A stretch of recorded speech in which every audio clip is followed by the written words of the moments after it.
This is a video book review of Ender's Shadow by Orson Scott Card. This book is a companion novel to Ender's Game and focuses around Bean, a 5-year-old genius.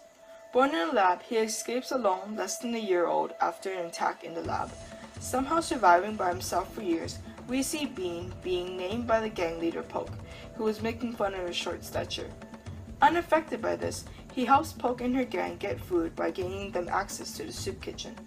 A recruiter realizes Bean's intelligence far surpasses anyone she's tested before and recruits him into the Space Academy, which trains soldiers to fight against the alien buggers.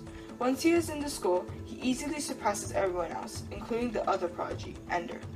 Bean notices he is often compared to Ender, and this sparks his interest to find out more information about him. As Bean continues to go up the ranks, he is eventually assigned to secretly create the Ultimate Army by the higher-ups. Ender is appointed the commander, and Bean uses this chance to show himself to Ender. Ender seems to have no knowledge of Bean and thinks he was put to command an unfit army when it was actually created for him. Winning game after game, Ender finally places his trust in Bean, and this is when Bean could see how great of a leader Ender is.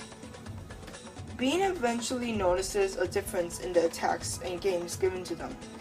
He realizes that this war has started, and anything from this point forward, every death of his fleet in the computer wasn't just in the computer. Knowing Ender and the other commanders wouldn't take this well, he decides to keep this a secret. On the last and final test, they were faced with an impossible attack, with the only escape being a suicide mission. As Bean sends his fleet on the last mission, he remembers a quote from the scripture of Absalom's rebellion against his father, King David. He softly quotes, "Oh, my son Absalom, my son Absalom. Would God I die for thee, O Absalom, my son, my sons. God be with you." He then sends his fleet to their death, down to the home planet, wiping out the enemy fleet and the queen. This book will have to be one of my favorites, and I enjoyed it far more than its companion novel, Ender's Game. Bean was a more likable character, and the plot was also more diverse compared to Ender's Game. If we compare the books, we could see how different Ender's and Bean's views were, even though Bean knew what Ender was thinking most of the time. When Ender could never see Bean's full potential, we could see just how amazing Bean actually was. I would definitely recommend this book to everyone that enjoys action and science fiction. This book was written amazingly, and I loved reading it over and over again. You can feel and truly sympathize with the characters in this book, and this is what genuinely made this book such a fast and fun read. A major theme found in this novel is to never judge a book by its cover, or in this case, a person by their appearance. Bean is at first the laughingstock of the school.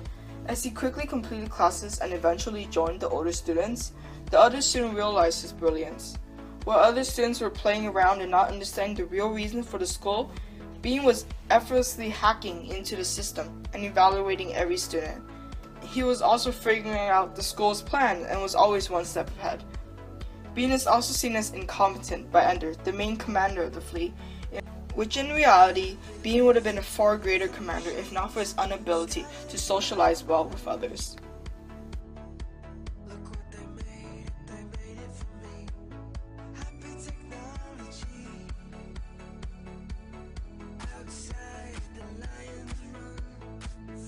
Created using Powtoon.